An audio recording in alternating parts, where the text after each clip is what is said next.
രക്ഷപ്പെട്ടു എന്ന് പറഞ്ഞാൽ വിശ്വസിക്കില്ല എന്നാ കേട്ടത്. അതിന് മാത്രം വെട്ടും കുത്തും ഉണ്ടായിരുന്നത്ര ശരീരത്തില്. ഇത്തവണ എണ്ണം കുറച്ച് കൂടിയെന്നേ ഉള്ളൂ. വെട്ടും കുത്തും മൂപ്പർക്ക് പുതിയൊരു കാര്യമൊന്നുമില്ലല്ലോ. വേറെ എവിടെ നിന്ന് വന്ന ഗ്യാങ് എന്നാ പറയുന്നത്? ഏതോ മുൻവൈരാഗ്യം ആ സ്റ്റേഷൻ ഉള്ളപ്പോഴാണ്. അതല്ല, അബൂബക്കർ ഹാജി ആൾക്കാർ വന്നാ കേൾക്കുന്നത്. സത്യം എന്താന്ന് പറച്ചോന്ന് മാത്രം അറിയാം. അങ്ങനെയാണെങ്കിലേ ഇത് രൂപൊന്നും തീരാൻ പോകുന്നില്ല. ഇനി ഉണ്ടാവും ബാക്കി.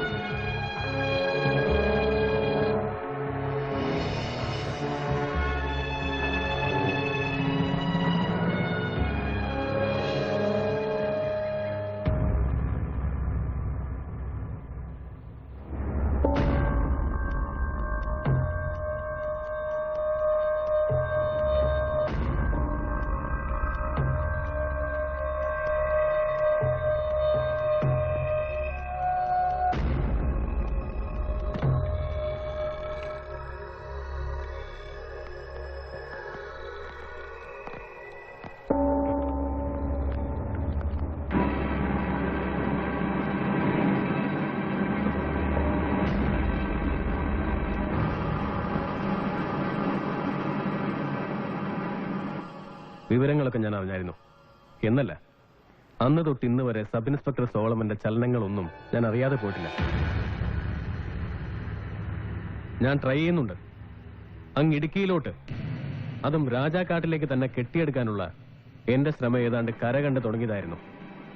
ഇനിയിപ്പോ ഈ ജീവച്ഛമായി കിടക്കുന്ന തന്നെ കൈ കിട്ടിയിട്ട് ഞാൻ എന്ത് ചെയ്യാനാ? അതുകൊണ്ട് ഞാൻ കാത്തിരിക്കാം. ആരോഗ്യമൊക്കെ വീണ്ടെടുത്ത് പഴയ ചോരത്തിളപ്പുള്ള സോളമനായി തന്നെ നിന്നെ എനിക്ക് കിട്ടണം. പിന്നെ പത്രത്തിൽ നീ ഒരുപക്ഷെ അറിഞ്ഞു കാണും, നമ്മുടെ ചാണ്ടിക്കുഞ്ഞ് തൂങ്ങിച്ചത്ത കാര്യം.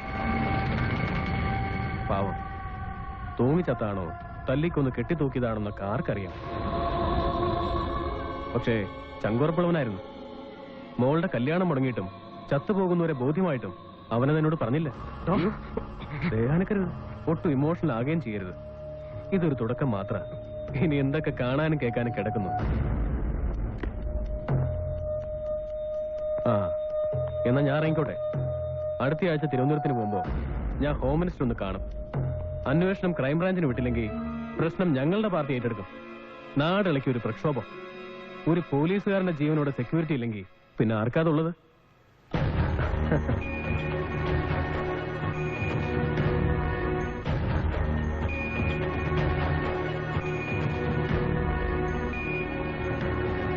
സാറിനെ കണ്ടപ്പോഴാ പറഞ്ഞേ, എഴുന്നേറ്റ് നടക്കാറായി ഇത്രേ. കൂടി വന്ന ഒരാഴ്ച അതിനുള്ള ആസ്പത്രി വിടുന്നാ പറഞ്ഞേ. ആസ്പത്രി വിട്ടാലും പഴയ പോലെ ഉച്ചൊന്നും ഉണ്ടാവില്ല. അമ്മാരി കിട്ടലല്ലേ കിട്ടിയേ. കിട്ടാണ്ടിക്കോ? മുട്ടിയത് ആരോടാ? അബൂബക്കർ ഹാജിയോടെ. മൂപ്പരിന് ഏറെ കാലമൊന്നും ഇവിടെ ഉണ്ടാവില്ല. എവിടെയെങ്കിലും സ്ഥലം മാറിപ്പോണായിരിക്കും നല്ലത്.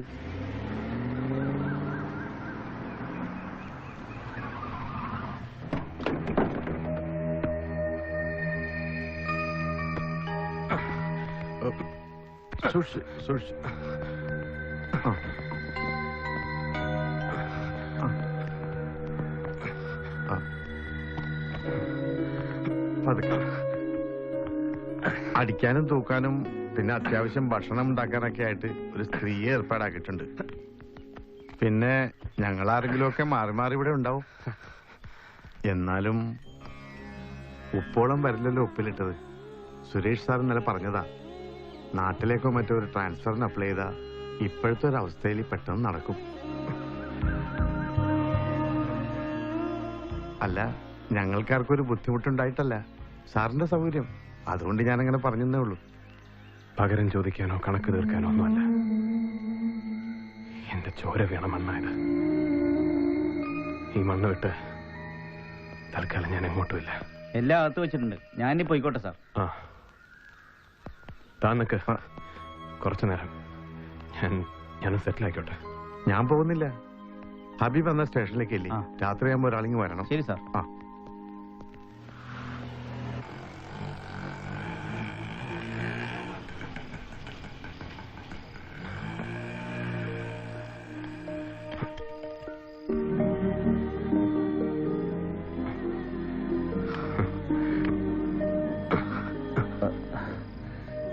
എന്നാലും നിന്നെ ഈ രൂപത്തിൽ കാണേണ്ടി വന്നല്ലോടാ എനിക്ക്. സാരമില്ലച്ചോ, അച്ഛൻ തന്നെ പലപ്പോഴും പറയാറുള്ളത് പോലെ വാളെടുത്തവനെ കാത്തിരിക്കുന്നത് വാളല്ലാണ്ട് വരികയില്ലല്ലോ. അത് പോട്ടെ, അച്ഛനീ അസുഖങ്ങളെല്ലാം കൂടെ വെച്ചോണ്ട് ഇത്രയും ദൂരം യാത്രയും ചെയ്ത് മറ്റേ മോനെ, നീ എന്നെ കൊണ്ട് അധികം പറയിപ്പിക്കരുത്. ഇവിടെ ആരേലും വിട്ടൊന്ന് ഫോൺ ചെയ്ത് അറിയിക്കാമായിരുന്നില്ലേ? 19 ദിവസം ആശുപത്രി കിടന്നെന്നും തിരിച്ചു കിട്ടുകയില്ലെന്ന് വിചാരിച്ചത്രയും സീരിയസ് ആയിരുന്നെന്നും ഒക്കെ നാട്ടുകാര് പറഞ്ഞിട്ട് വേണോടാ ഞാൻ അറിയാൻ. അച്ഛനെ അറിയിച്ച അത് കളരിമുറ്റത്തറിയും. പിന്നെ നെഞ്ചത്തടി നിലവിളിയൊക്കെ ആയിട്ട് ആ പെങ്കൊച്ചുങ്ങളെല്ലാം കൂടെ അത് അറിയിക്കണ്ടെന്ന് പറഞ്ഞു. എടാ കുരുത്തം കെട്ടവനെ, ഒരു മനുഷ്യനാകുമ്പോ ഇതുപോലൊക്കെ പറ്റുകയും ആശുപത്രി കിടന്നിരിക്കുകയും ചെയ്യും. ആ സമയത്ത് നോക്കുന്നതും ശുശ്രൂഷിക്കുന്നതും ഒക്കെ അമ്മയും പെങ്ങന്മാരൊക്കെ തന്നെയാ, അല്ലാതെ പോലീസുകാരല്ല. അച്ഛൻ എപ്പം പോകുന്നു കുറിച്ച് തന്നെത്തുന്ന? ആ എന്റെ എടാ, ഇന്നലെ രാത്രിയിലാണ് ഞാൻ വിവരം അറിയുന്നത് തന്നെ. പിന്നെ അവിടുത്തെ കാര്യങ്ങളൊക്കെ ആരെങ്കിലും ഏൽപ്പിക്കണ്ടായോ? വെളുപ്പിനത്തെ കോട്ടയം ഫാഷന് പുറപ്പെട്ടതാ. 5 6 ബസ് മാറി കേറി ഇറങ്ങി ഇവിടം വരെ എത്തിയത്. എന്റെ കർത്താവേ, എന്നാ ക്ഷീണവാ. എന്നാ അച്ഛനൊരു കാര്യം ചെയ്, കുളിച്ചേച്ച് എന്തേലും കഴിച്ചിട്ട് കയറി കിടക്ക്. കാര്യങ്ങളൊക്കെ നമുക്ക് രാവിലെ സംസാരിക്കാം. ആ ശരി. മതി. ഒരെണ്ണം കൂടി. ഹോട്ടൽ ഭക്ഷണം പോലെ അല്ല, ഒരെണ്ണം കൂടുതൽ കഴിച്ചാലും ദഹനക്കേടൊന്നും ഉണ്ടാവില്ല. ദഹനക്കേട് ഉണ്ടായാൽ തന്നെ എന്നാ പിള്ളേച്ച? കുടുംബത്തിലെ പെണ്ണുങ്ങൾ ഉണ്ടാക്കുന്ന ഭക്ഷണത്തിന്റെ രുചി എന്താണെന്ന് ഇവൻ ഇതുവരെ അറിഞ്ഞിട്ടുണ്ടോ? ആ ഇവനൊന്ന് നേരെയാവട്ടെ, എന്നിട്ട് നമുക്ക് ഇവനെ കൊണ്ടൊരു പെണ്ണ് കെട്ടിക്കാം. എന്നാലെങ്കിലും ഇവനൊന്ന് നന്നാവുമല്ലോ. ഞാൻ നന്നാവണമെങ്കിൽ പാലത്തിങ്കൽ അച്ഛനല്ല, മിഷിക തമ്പുരാൻ വിചാരിച്ചിട്ടും കാര്യമില്ല. അതിന് ഞാൻ തന്നെ വിചാരിക്കണം. അങ്ങനെ സ്വയം നന്നാവാൻ തോന്നുന്നൊരു കാലം വരികയാണെങ്കിൽ ഞാൻ അച്ഛനെ അങ്ങോട്ട് വിളിച്ച് പറഞ്ഞോളാം, പെണ്ണ് അന്വേഷിക്കാം. ഓ, പട്ടിയുടെ വാല് താനെ നിവരുന്നതും നോക്കി ഞാൻ അവിടെ ഇരിക്കാം. പള്ളിമേടയിലല്ല, പള്ളി ചിമ്മിത്തേരിയില്ല. അന്ന് നിനക്ക് തോന്നുകൂടാ ഞാൻ ഈ കിടന്ന് കാറിയതൊക്കെ എന്നാത്തിനാണ്. നന്നാകാനുള്ളതല്ല പിള്ളേച്ച, ഇവൻ നന്നാകുന്നതും കോഴിക്ക് മുല വരുന്നതും ഒക്കെ ഏതാണ്ട് ഒരു കാലത്തായിരിക്കും. ആ ഞാൻ ഇറങ്ങുക, എനിക്ക് അവിടെ ചെന്നിട്ട് ഒത്തിരി കാര്യങ്ങളുള്ളതാ. ഇപ്പൊ തന്നെ പോണോ? നമുക്ക് വർത്താനമൊക്കെ പറഞ്ഞിരുന്നിട്ട് വൈകുന്നേരം പോവാച്ചോ? അത് പോരടാ, അവിടുത്തെ കാര്യങ്ങളൊന്നും നിനക്കറിയാഞ്ഞിട്ടാ. ഒരു ദിവസം മാറി നിന്നാൽ തന്നെ എല്ലാം കുത്തഴിഞ്ഞു പോകും. രണ്ടാമതൊന്ന് കൂട്ടിക്കെട്ടുക എന്ന് വെച്ചാ വലിയ മെനക്കേടാ. എന്നാ പിന്നെ പിള്ളയെ ജീപ്പിൽ കൊണ്ട് വിടും ബസ് സ്റ്റാൻഡ് വരെ. പിള്ളേ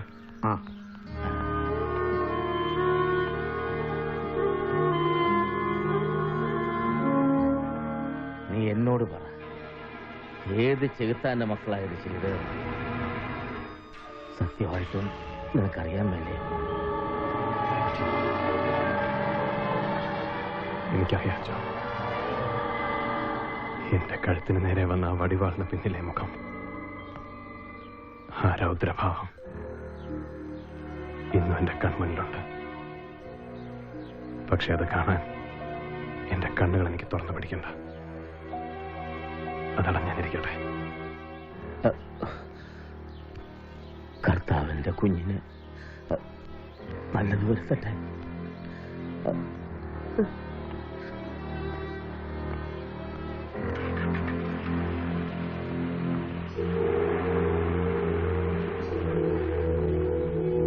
കൊള്ളുകേലാത്തവനാ, ആരോടും കരുണയില്ലാത്തവൻ, ഈ ലോകത്തോട് മുഴുവൻ വെറുപ്പാവന്. പക്ഷെ എനിക്ക് അവനെ അങ്ങ് തള്ളിപ്പറയാൻ പറ്റുകയില്ല. അവനെന്റെ കുഞ്ഞാ പിള്ളേച്ച. ആളുകളെ എങ്ങനെയാ സ്നേഹിക്കേണ്ടതെന്ന് അവൻ അറിഞ്ഞുകൂടാ. കാരണം സ്നേഹം എന്താണെന്ന് അവൻ അറിഞ്ഞിട്ടില്ല. അതുകൊണ്ടാ ഒക്കെ നേരെ ആവോച്ചോ. ഇപ്പൊ പഴയ പോലൊന്നുമല്ല, വല്ലപ്പോഴൊക്കെ ചിരിക്കാറുണ്ട്. 1-2 തവണ കണ്ണ് നിറഞ്ഞത് ഞാൻ കണ്ടു. ഒരു മനുഷ്യൻ നന്നാകാൻ തുടങ്ങുന്നതിന്റെ ലക്ഷണങ്ങളാണെന്നാ എനിക്ക് തോന്നിയത്. ആ നന്നാവുമായിരിക്കും. ഞാൻ പ്രാർത്ഥിക്കുന്നുണ്ട് പിള്ളേച്ച. ആ എനിക്കൊരു ഉപകാരം കൂടെ ചെയ്യണം. എന്താ? ഈ സ്ഥലത്തിന്റെ അടുത്തെങ്ങാണ്ട അഡ്രസ്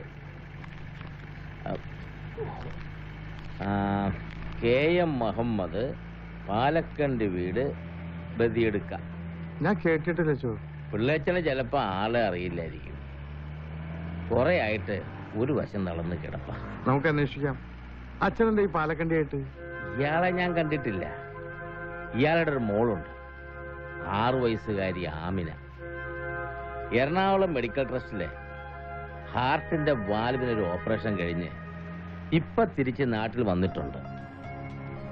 ഞങ്ങളുടെ ഒരു ചാരിറ്റബിൾ ട്രസ്റ്റാ ആ കൊച്ചിന്റെ ട്രീറ്റ്മെന്റ് നടത്തിയത്. ഇത്രടം വരെ വന്നിട്ട് ഞാൻ ആ കൊച്ചിനെ ഒന്ന് കണ്ടില്ലെങ്കിൽ. ഇവിടെ ഏതോ ഒരു സ്കൂളില് 1ാം ക്ലാസ് സ്റ്റുഡന്റാ, മിടുക്കി കുട്ടിയാ. ഹോസ്പിറ്റലിലെ എല്ലാവരുടെയും പെറ്റായിരുന്നു. എന്നാ പിന്നെ എളുപ്പം ഇവിടെ അടുത്തൊരു സ്കൂളുണ്ട്, അവിടെ തിരക്കാം.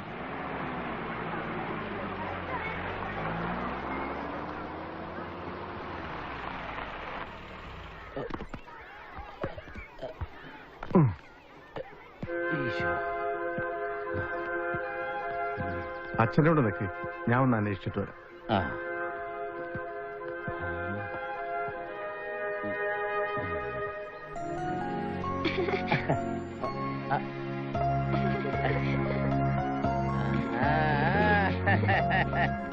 അവനെ കിട്ടി.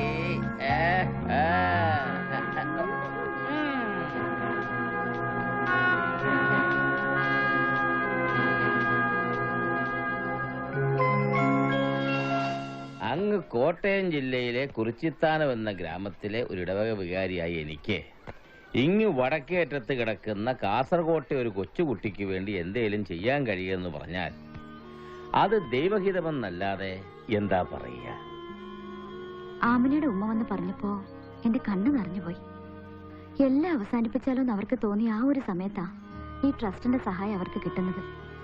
ഇന്ന് 5 നേരം പഠിച്ചോന്റെ മുന്നിൽ അവർ മുട്ടുകുത്തുന്നത് അവർക്ക് വേണ്ടിയല്ല, ഫാദറിന്റെ കൂടെയുള്ള ആ നല്ല മനുഷ്യർക്കും വേണ്ടിയാ. ഞാൻ അതിന്റെ ട്രസ്റ്റി മാത്രമാ. കിട്ടുന്ന വരുമാനത്തിൽ നിന്ന് ഒരു സംഖ്യ ഒരു അന്യന്റെ ജീവൻ രക്ഷിക്കാൻ വേണ്ടി ചെലവഴിക്കുന്നവരാ ഈ ട്രസ്റ്റിനെയും അതുവഴി ആമിന മോളെ പോലുള്ളവരുടെ ജീവിതവും നിലനിർത്തുന്നു.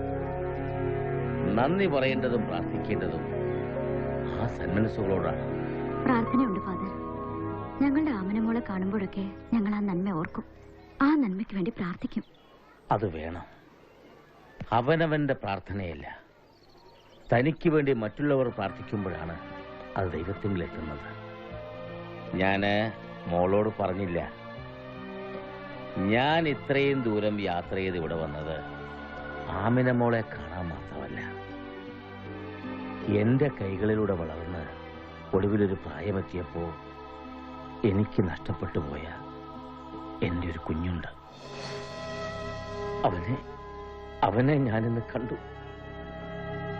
മരണത്തിന്റെ വാതിക്കലോളം കൊണ്ടുപോയിട്ട് ദൈവം അവനെ തിരിച്ചു കൊണ്ടുവന്നു. അതിന് കാരണം അവന്റെ പ്രാർത്ഥനയോ ആഗ്രഹവുമല്ല, മോള് പറഞ്ഞ ആ ഉമ്മയുടെ 5 നേരത്തെ പ്രാർത്ഥനയാണ്. അവൻ പോലും അറിയാതെ അവൻ ചെയ്തൊരു പുണ്യം തിരിച്ചു നൽകിയത് 2 ജീവിതങ്ങളെയാണ്. ഒന്ന് ഈ കുഞ്ഞുമോളുടെ, മറ്റൊന്ന് അവന്റെ തന്നെ. മോൾക്ക് ചിലപ്പോൾ അറിയണമെന്നില്ല, അവന്റെ പേര് സോളമൻ എന്നാണ്. ഇവിടുത്തെ ഒരു പോലീസ് ഉദ്യോഗസ്ഥൻ. നാട്ടുകാർക്കെല്ലാം അവൻ തെമ്മാടിയാ, മനസാക്ഷിയില്ലാത്തവനാ. പക്ഷെ മറ്റാരും അറിയാതെ ഉള്ളിൻ്റെ ഉള്ളിൽ എവിടെയോ നന്മയുടെ ഒരു കുഞ്ഞു വെളിച്ചം അവൻ സൂക്ഷിച്ചിട്ടുണ്ട്. അതല്ലേ അണഞ്ഞു പോകാൻ തുടങ്ങി കുരുന്ന ജീവനെ കൈപിടിച്ചുയർത്തിയത്. അതുകൊണ്ട് അവനവന്റെ ജീവൻ തിരിച്ചു കിട്ടി. പക്ഷെ ജീവിതം അത് ഇനിയും തിരിച്ചു കിട്ടിയിട്ടില്ല. അവൻ ഇനിയും ഒരു മനുഷ്യനായിട്ടില്ല. ഈ ആമിന മോക്ക് വേണ്ടി പ്രാർത്ഥിച്ചതുപോലെ മോളും ബാക്കി എല്ലാവരും പ്രാർത്ഥിക്കണം. എന്റെ കുഞ്ഞിന്റെ ജീവിതം തിരിച്ചു കിട്ടാൻ, അവനൊരു മനുഷ്യനായി കാണാൻ.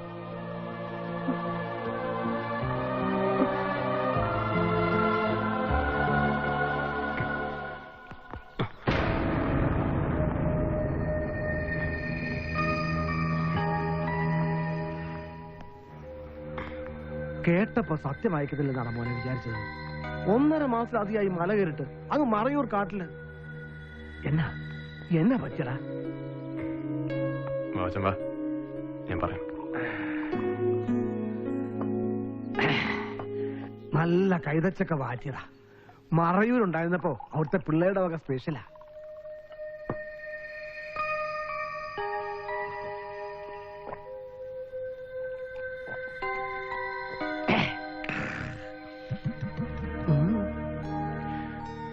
എനിക്ക് വേണ്ട വാവച്ച.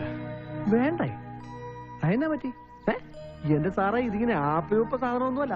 ഒന്ന് രുചിച്ചു നോക്കിട്ട് പറ. വേണ്ട വാവച്ച, മദ്യം ഇനി വേണ്ട. എന്നാ വേണ്ട, ഞാൻ നിർബന്ധിക്കുന്നില്ല.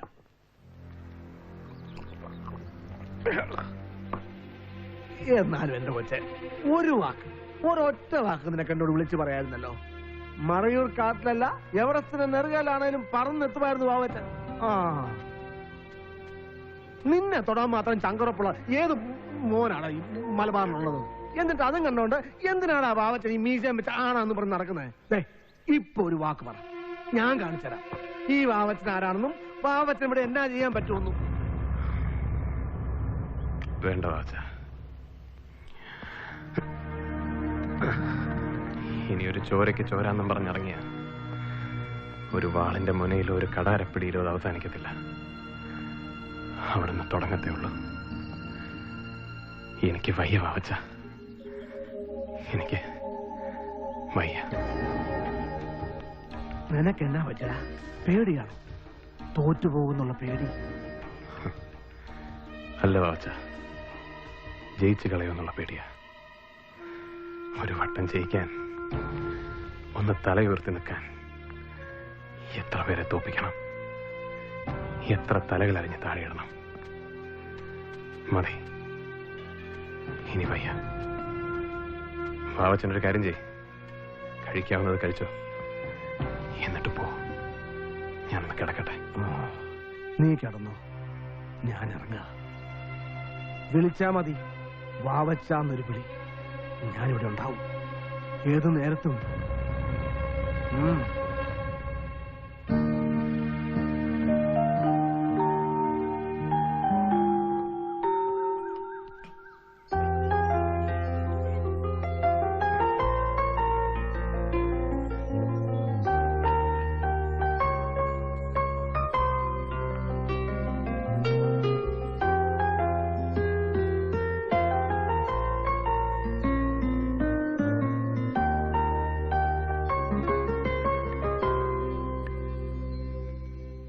ഇരിക്കാൻ വേണ്ട, ഞാൻ ഇരിക്കുന്നില്ല. ഞാൻ വന്നത് എനിക്ക് ക്ഷമ പറയണമെന്ന് തോന്നി. അതുകൊണ്ട്. ക്ഷമ? താൻ പരിഹസിക്കുകയാണോ? അല്ല, അന്ന് രാത്രി അന്നവിടെ വന്നതുകൊണ്ട്, അതുകൊണ്ടല്ലേ അയാളുമായിട്ടൊരു ശത്രുത ഉണ്ടായതും ഇത്രയൊക്കെ അനുഭവിക്കേണ്ടി വന്നതും ഞാൻ കാരണം. അല്ല, ആരും കാരണക്കാരല്ല. ഇതെനിക്ക് വിധിക്കപ്പെട്ട ശിക്ഷ. കാറ്റ് വിതച്ച് കൊടുങ്കാറ്റ് കൊയ്യുന്നവന് ഇത് വിളവെടുപ്പിന്റെ കാലം. ഒന്നെണീറ്റ് നടക്കാനായിരുന്നേ ഞാൻ അങ്ങ് വന്നേനെ. ക്ഷമ പറയാൻ, മാപ്പ് ചോദിക്കാൻ. ക്ഷമിക്കാനോ മാപ്പ് തരാനോ ഞാൻ ആരുമല്ല. ഞാൻ ആരെയും ശപിച്ചിട്ടുമില്ല. പക്ഷേ നന്നാവണമെന്ന് ആഗ്രഹിച്ചിട്ടുണ്ട്, അതിനുവേണ്ടി പ്രാർത്ഥിച്ചിട്ടുമുണ്ട്. ഇത്രയേറെ വേദനിപ്പിച്ചിട്ടും സ്വന്തം എന്ന് പറയാൻ ആകെ ഉണ്ടായിരുന്നൊരമ്മ പോലും ഞാൻ കാരണം നഷ്ടപ്പെട്ടിട്ടും. ഒന്നും മനഃപൂർവ്വമല്ലാന്നേ ഞാൻ വിചാരിച്ചിട്ടുള്ളൂ. അല്ലെങ്കിൽ അങ്ങനെ വിചാരിക്കാനേ ഞാൻ ആഗ്രഹിച്ചിട്ടുള്ളൂ.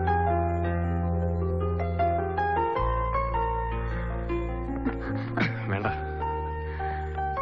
സത്യം പറഞ്ഞ വല്ലാത്തൊരാശ്വാസം.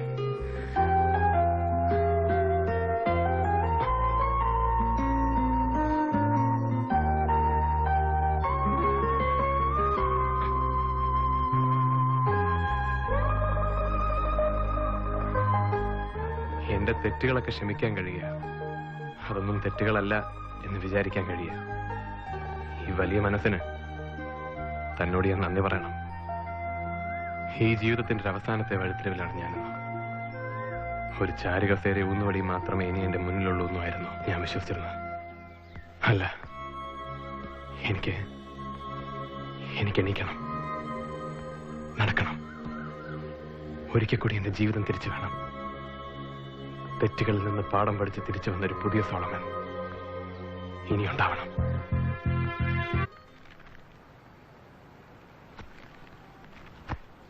ഞങ്ങളുടെ ലിമിറ്റേഷൻസിനകത്ത് നിന്നുകൊണ്ട് ചെയ്യാവുന്നതിന്റെ പരമാവധി ഞങ്ങൾ ചെയ്തിട്ടുണ്ട്. ചെയ്യാതിരിക്കാനാവില്ല. കാരണം ഈ ബാങ്കിന്റെ ഫൗണ്ടർ ഡയറക്ടർമാരിൽ ഒരാളാണ് മരിച്ചുപോയ ഈ അബ്ദുൾ റഹ്മാൻ എന്ന വാപ്പുട്ടി. പക്ഷേ ഈ 31 മുമ്പ് തുക തിരിച്ചടച്ചില്ലെങ്കിൽ ജപ്തി അല്ലാതെ മറ്റൊരു മാർഗവും ഞങ്ങളുടെ മുന്നിലില്ല. ഈ 31 എന്ന് പറഞ്ഞാൽ ഇനി വെറും 3 ദിവസം. ആ പെൺകുട്ടിയുടെ അവസ്ഥ എനിക്ക് വ്യക്തമായിട്ട് അറിയാവുന്നതുകൊണ്ട് ഞാൻ ചോദിക്കുന്നത്, ആസ് എ പോലീസ് ഓഫീസർ എൻ്റെ ഒരു പേഴ്സണൽ ഗ്യാരണ്ടിയുടെ പുറത്ത് ആ ഡേറ്റ് ഒന്ന് എക്സ്റ്റെൻഡ് ചെയ്യാനാവുമെന്നാണ്. ഞാൻ പറഞ്ഞല്ലോ, ഈ ഒരു അവസ്ഥയിൽ നടക്കില്ല സാർ. ഓക്കെ, 3 ദിവസം. Okay, thank you. ഞാൻ നോക്കട്ടെ. 2 ദിവസം, ഇന്നും നാളെ. അത് കഴിഞ്ഞ് അവർ വരും, കോടതി ഉത്തരവും സീലും ഒക്കെ ആയിട്ട്. ഒപ്പം ആരും ഇല്ലാത്തൊരു പെൺകുട്ടി നടു റോട്ടിലിറങ്ങുമ്പോൾ നിസ്സായാവസ്ഥ കണ്ട് ആനന്ദിക്കാൻ കുറെ ആളുകളും. എന്ത് ചെയ്യണമെന്ന് വല്ലതും ആലോചിച്ചിട്ടുണ്ടോ താൻ? ആലോചിക്കാൻ ഏറെയൊന്നും ഇനി ബാക്കിയില്ല. എല്ലാ വഴികളും ചെന്ന് മുട്ടുന്ന ഒരു അവസാനത്തെ വഴിയുണ്ട്. അതിലേക്ക് എത്താതിരിക്കാൻ ഞാൻ ശ്രമിക്കും. നിവർത്തിയില്ലെങ്കിൽ പിന്നെ ഒളിച്ചോട്ടമോ ഭീരുത്വമോ എന്ത് വേണമെങ്കിലും പറയാം. താൻ പറഞ്ഞ വഴിയുണ്ടല്ലോ, അത് അവസാനത്തെ വഴിയല്ല. സാഹചര്യങ്ങളെ നേരിടാൻ കഴിയാതെ മുഖം തിരിക്കുന്നവർ ആദ്യത്തെ വഴിയാണ്. അത് തനിക്ക് വേണ്ട. ഞാനൊരു കാര്യം പറയട്ടെ. വീട്ടിൽ നിന്നിറങ്ങിയ നോക്കിയാൽ കാണാവുന്ന ദൂരത്ത് മറ്റൊരു വീടുണ്ട്. സന്തോഷത്തോടെ തന്നെ വരവേൽക്കാൻ കാത്തിരിക്കുന്ന വീട്. ഈ ലോകത്ത് മറ്റെവിടെ താമസിക്കുന്നതിനേക്കാളും സുരക്ഷിതയായിരിക്കും താൻ അവിടെ. അങ്ങോട്ട് മാറിക്കൂടെ? ഈ ഒരു സമുദായത്തിനകത്ത്, അതിന്റെ ചട്ടക്കൂടിനകത്ത് വളർന്ന എന്നെ പോലൊരു പെണ്ണ് അതിനെ വെല്ലുവിളിക്കുക, എന്നിട്ടൊരു അന്യ പുരുഷന്റെ കൂടെ തനിച്ച് ജീവിക്കാൻ തീരുമാനിക്കുക? ഇല്ല, അത്രയ്ക്ക് ധൈര്യം എനിക്കില്ല. ഒരു പക്ഷേ ഞാനവിടെ തനിച്ചല്ലെങ്കിലോ, ഒരച്ഛനും അമ്മയും തന്നേക്കാൾ പ്രായം കുറഞ്ഞ 3 അനിയത്തിമാരും കൂടെ വീട്ടിലുണ്ടെങ്കിലോ, നാളെ മുതൽ അവരവിടെ ഉണ്ട്. വെറും ഒരു വീട്ടിലേക്കല്ല, ഒരു കുടുംബത്തിലേക്കാണ് ഞാൻ തന്നെ ക്ഷണിക്കുന്നത്. വന്നോടെ.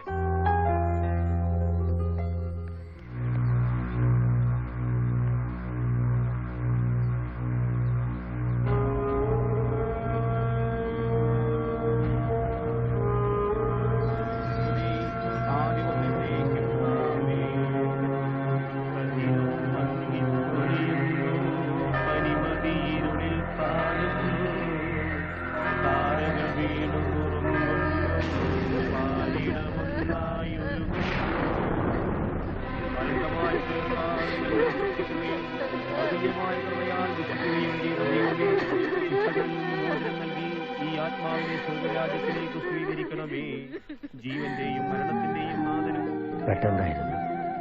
വെളുപ്പിനൊരു 3 മണിക്ക്. നിന്നെ ഫോണിൽ കിട്ടാത്തത് കൊണ്ട് ഒരാളെ അങ്ങോട്ട് വിട്ടിട്ടുണ്ടായിരുന്നു.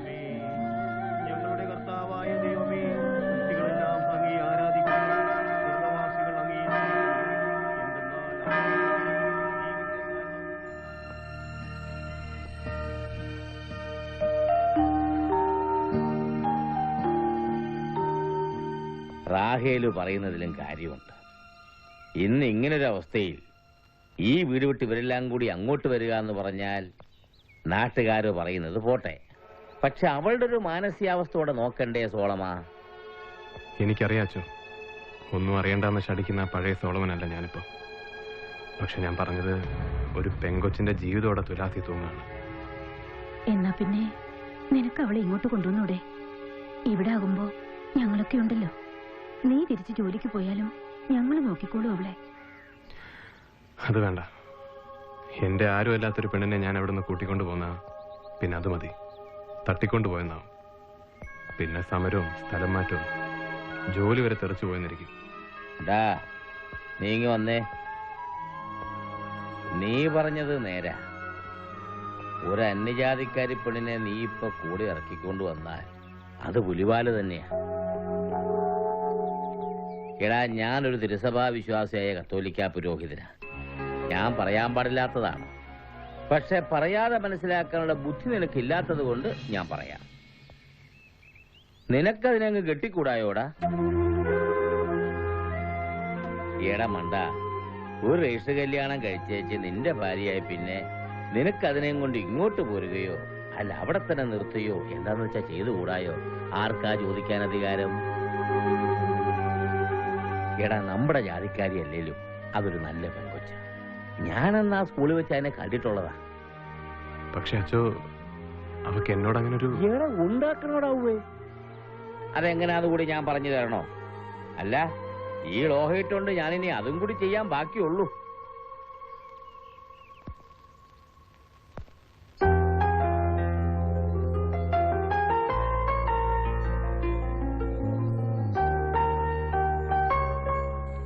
ചോദിച്ചത് തെറ്റാണോ, ചോദിക്കാൻ പാടില്ലാത്തതാണോ എന്നൊന്നും എനിക്ക് അറിഞ്ഞൂടാ.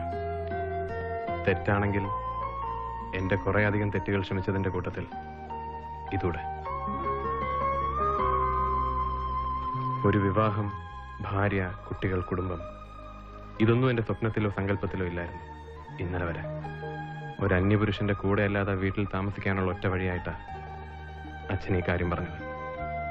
അതിന്റെ ഒരവസ്ഥയും അവിടുന്ന് അങ്ങോട്ടുള്ള ജീവിതം ആലോചിച്ചപ്പോ അപ്പോഴതിന്റെ ഒരു ഫീൽ എനിക്ക് മനസ്സിലായത്. ജീവന്റെ അവസാന ശ്വാസം വരെ ഒരു പോറൽ പോലും വെക്കാതെ, ഒരു തരി മണ്ണ് പറ്റാതെ ഞാൻ നോക്കിക്കോളും.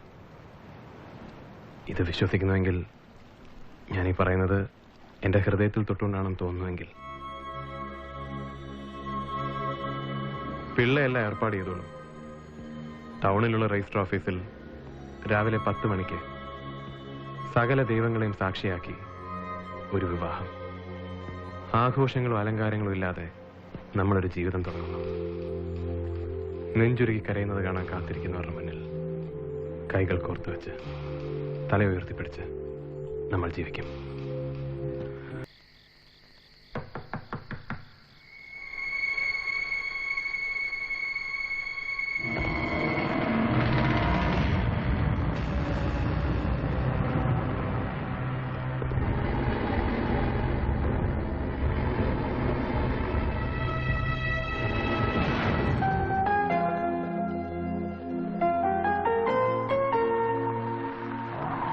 സാറേ, ആ പിള്ളേ വരുന്നു, ഇറങ്ങാം. എന്താടോ? നദിയെ കാണുന്നില്ല. കാണുന്നില്ലേ? അടുത്തുള്ള വീടുകളിലൊന്നും ചെന്നിട്ടില്ല. വീടും പരിസരവും എല്ലാം ഞാൻ നോക്കി. മുൻവാതിൽ തുറന്നു കിടക്കുകയാണ്. ഒരു ചെറിയ സ്ട്രഗിൾ നടന്ന ലക്ഷണങ്ങളൊക്കെയുണ്ട്. അപ്പുറത്തെ മെയിൻ റോഡിൽ 2 വണ്ടികൾ കുറെ നേരം കാത്തു കിടന്നായി കണ്ടവരുണ്ട്. അതിലൊരു വണ്ടി ഇവിടെ ആരും കണ്ടിട്ടില്ല. മറ്റത് ഷെരീഫിന്റെ സഫാരിയാണെന്നാണ് പറയുന്നത്.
പറടാ, അവളവിടെ. ഞാൻ പറയാം.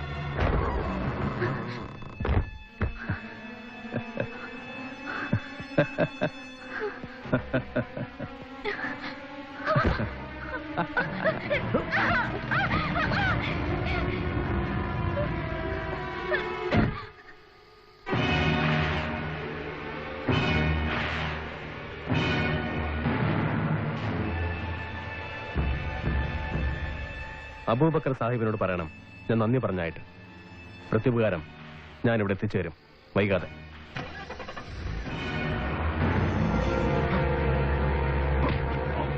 ഉമ്മച്ചൻ അവളെ എങ്ങോട്ട് കൊണ്ടുപോയി? അറിയില്ല, പഠിച്ചവനാണ്, അറിയില്ല. എനിക്കൊരു സഹായം വേണം. പറ മോനെ, എന്നാന്ന് വെച്ചാ പറ. ഈ ഉമ്മച്ചന് വടക്കേ മലബാറിൽ എവിടെ ക്യാമ്പ് ഉള്ളതെന്ന് കണ്ടുപിടിക്കണം. കാസർഗോഡിനടുത്ത്. പെട്ടെന്ന് വേണം, വളരെ പെട്ടെന്ന്. ഒരു 5 മിനിറ്റ്. ആ, ഞാൻ ഇപ്പൊ തപ്പിയെടുത്ത് തരാം. ഞാൻ മംഗലാപുരത്ത് നിന്ന് വന്നോണ്ടിരിക്കാം. വൈകിക്കേണ്ട വിട്ടോ, ഞാൻ പോയി എത്തിക്കോളാം.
ക്ഷമിക്കണം സബ് ഇൻസ്പെക്ടർ സോളമൻ, നിന്നെ ഇവിടെ എന്റെ മുമ്പിൽ എത്തിക്കാൻ എനിക്ക് ഈ ഒരൊറ്റ വഴി ഉണ്ടായിരുന്നുള്ളൂ.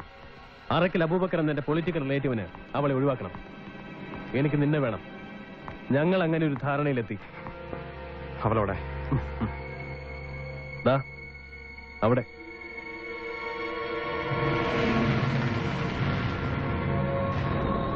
കുറെ തോട്ടകൾക്കും വെടിമരുന്നുകൾക്കും നടുവിൽ മരണത്തിൽ നിന്ന് ഒരു കുഞ്ഞു തിരി മാത്രം അകലെ.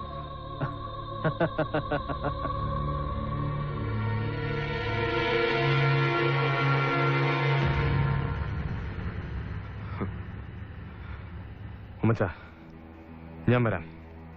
താൻ പറയുന്ന സ്ഥലം, പറയുന്ന സമയം, എല്ലാ തെറ്റുകളും ഞാൻ ഏറ്റു പറയാം. അവളെ വിട്ടേക്ക്. അവളെ വിടും. അത് പക്ഷെ ഇപ്പോഴല്ല. രാജാക്കാട്ടിലെ നിന്റെ ക്വാർട്ടേഴ്സിനകത്ത് നീ കേട്ട എന്റെ കരച്ചിലുണ്ടല്ലോ, അതിന്റെ ഒരു 10 മടങ്ങ് ഉച്ചത്തിൽ നീ കരയും. ദാ ഇവിടെ കേൾക്കാൻ ഞാനും എന്റെ ആളുകളും മാത്രം. എന്നിട്ട് നമ്മൾ പോവും. ഇടുക്കിയിൽ എവിടെയോ ഒരു റബ്ബർ തോട്ടത്തിലോ ഒരു വെള്ളക്കെട്ടിലോ നീ ഉപേക്ഷിച്ച എന്റെ ഡെന്നിച്ചന്റെ ശവം ഒരു നാട് മുഴുവൻ നോക്കി നിൽക്കാൻ നീ മാന്തിയെടുക്കും. എന്നിട്ട് ഞാൻ ചവച്ചു കൂപ്പിയ നിന്റെ ഒന്നിനും കൊള്ളാത്ത ശരീരം നിയമത്തിനും അധികാരികൾക്ക് ഞാൻ വിട്ടുകൊടുക്കും. അതിനുശേഷം തീരുമാനിക്കും ഇവളെ വിടുന്ന കാര്യം. ഉമ്മച്ചാ, നിങ്ങളൊരു രാഷ്ട്രീയക്കാരനാണ്. നാളെ ഒരു MLA മന്ത്രിയോ ആയിത്തീരേണ്ട താൻ ഒരു തെരുവ് ഗുണ്ടയുടെ ഭാഷയിൽ എന്നോട് സംസാരിക്കരുത്. നിയമത്തിന് മുന്നിൽ ഞാൻ കീഴടങ്ങാം. ഏത് നീതിപീഠത്തിന്റെ മുന്നിലും എന്റെ കുറ്റങ്ങൾ ഞാൻ ഏറ്റുപറയാം. പക്ഷെ ഒരു തെറ്റും ചെയ്യാത്ത അവളെ ഇതിന്റെ പേരിൽ ശിക്ഷിക്കരുത്. രാഷ്ട്രീയക്കാരൻ MLA അവിടെ ജനമധ്യത്തില്, ഇവിടെ ഈ കരിങ്കൽക്കോറയ്ക്കകത്ത് ഉമ്മച്ചനൊരു ഗുണ്ടയാണോ? വെറും 3ാം ക്ലാസ് തെരുവ് ഗുണ്ട. സംശയമുണ്ടോ എനിക്ക്?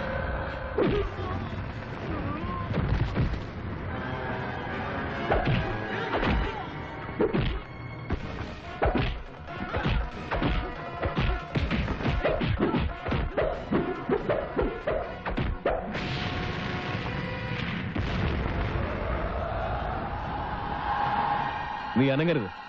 നിന്റെ കൈയോ കാലോ ഒരിക്കൽ കൂടി ഉയർന്നാൽ ഒരു തീപ്പൊരിയുടെ 100 അംശം മതി. ഇവളുടെ പൊടി പോലും പിന്നെ ബാക്കിയുണ്ടാവില്ല.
ഇടിച്ച് നേരത്തെ എല്ലാത്തിനും.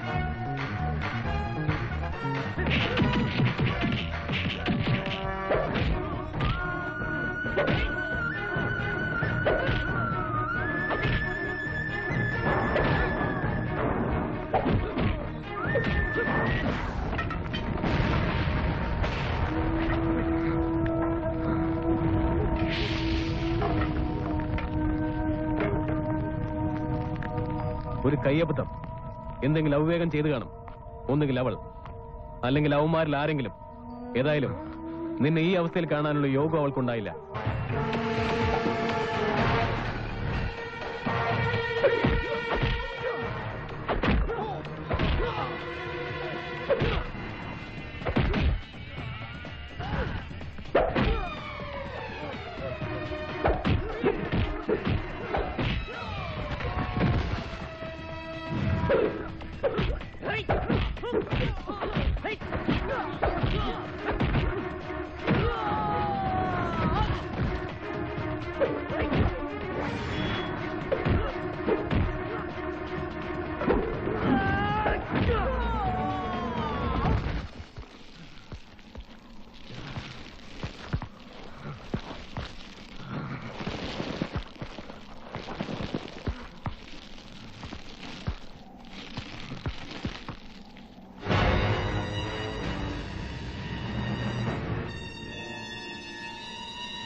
വേണ്ട സളമ,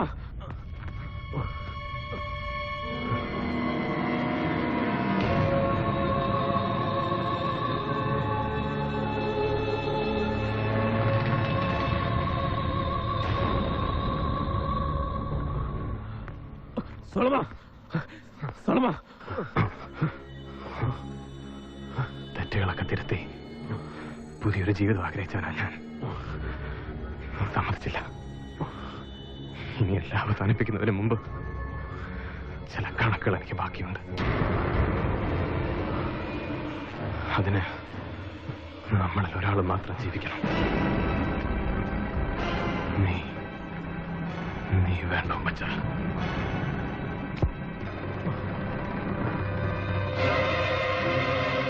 വേണ്ട സളമ, സളമ, സളമ.